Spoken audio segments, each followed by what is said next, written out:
El Redil presenta Descubriendo la Verdad. Bienvenidos a esta búsqueda de conocimiento a través de la palabra de Dios. ¿Estás listo?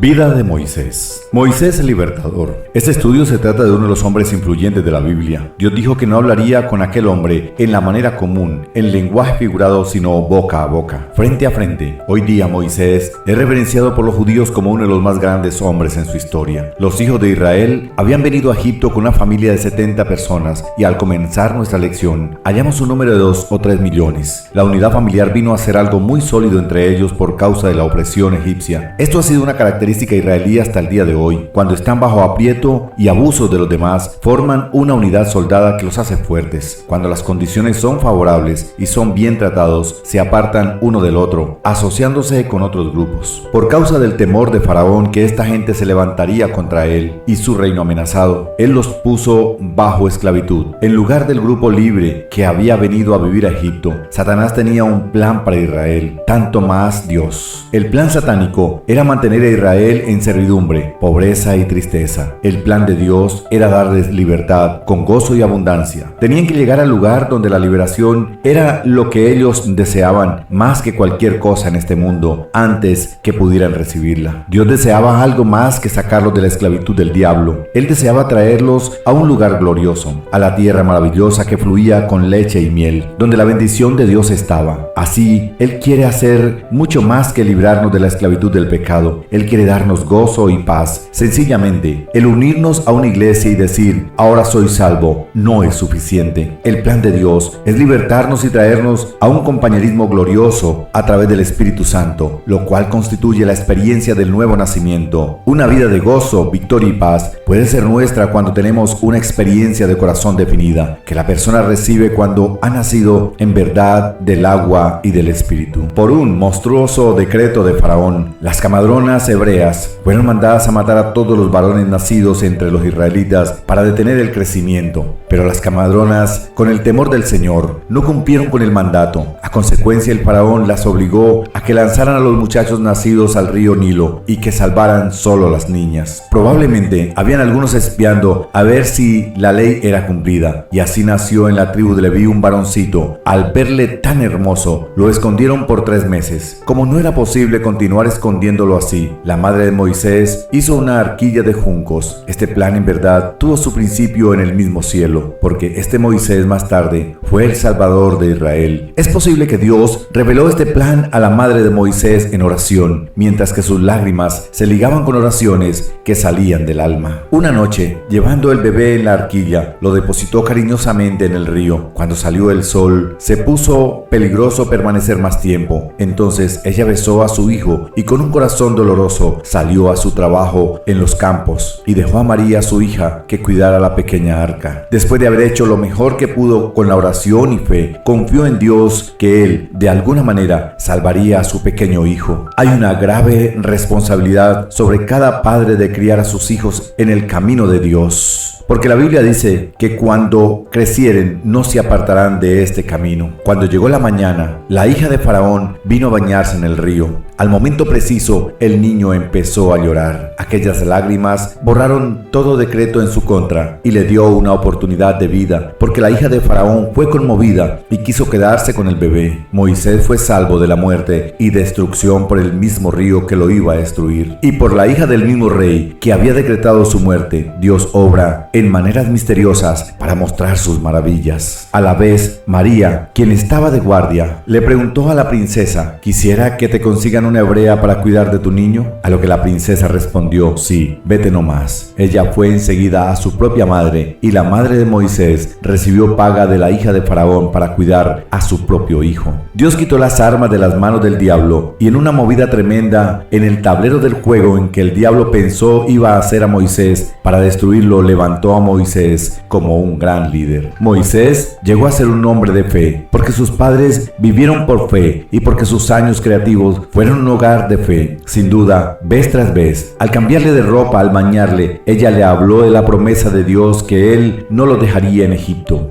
Vendría el día cuando el libertador vendría y ella esperaba que fuese su hijito. Cuando Moisés llegó a su edad más dulce, su mamá le devolvió a la princesa porque ella sabía que era el plan de Dios. En la corte del rey, Moisés fue educado en la sabiduría de Egipto y probablemente en la del mundo de aquel entonces. Él aprendió las artes y oficios sin olvidar los consejos de su madre, también las oraciones de ella, que él fuese usado como libertador de Israel. Moisés llegó a ser egipcio en conversación y conducta, pero permaneció hebreo interiormente. Él prefirió sufrir las aflicciones con el pueblo hebreo en lugar de gozar los placeres temporales del pecado, porque estimó los reproches de Cristo como mayores riquezas que las de Egipto. Cuando Moisés cumplió 40 años, salió a los campos donde los israelitas trabajaban y vio a un capataz golpeando a un hebreo. Moisés sintió que esta era una oportunidad para mostrarle a su pueblo que Dios había levantado a otro José en la corte del rey Faraón, quien habría de libertarles pronto. Él mató al egipcio